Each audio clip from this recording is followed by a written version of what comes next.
सैयद मुस्तफा कमाल का कुरंगी का दौरा। मौके पर मुकामी मस्जिद व मदारिस का भी दौरा किया। मजीद देखते हैं रिजवान रशीद की इस रिपोर्ट में। 11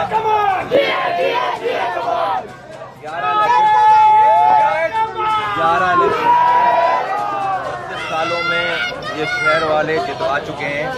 30,000 जानों का नजराना पेश कर चुके हैं। 11 इलेक्शन जीतने के बाद 30,000 लोगों की जानें लेने के बाद जीतने वाले आज कहते हैं कि हमारे पास तो गटर लाइनों का भी अख्तियार नहीं है।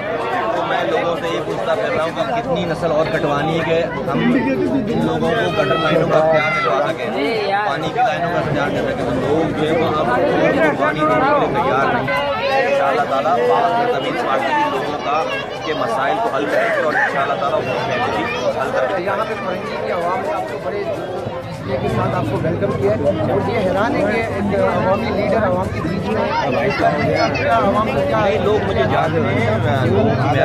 क्वारंटीन है हमेशा जो है वो बोल के पूरी कराची जाना ये लग रहा है ना शहरी इलाकों ने हमेशा बहुत प्यार बहुत मोहब्बत दी है। इवन कि मैं बलूचिस्तान जाता हूँ बहुत प्यार करते हैं लोग, बहुत ज़्यादा जो है वो वालेहाना इस्तकबाल करते हैं। मैं खैबर पख्तूनख्वा गया, मैं पंजाब गया, तो लोगों में तो अल्लाह का शुक्र है कि अल्लाह ताला ने बहुत ज़्यादा करम कर रखा है और लोग समझते हैं कि अगर पाकिस्तान में सही मानों में कोई तब्दीली आएगी तो इसके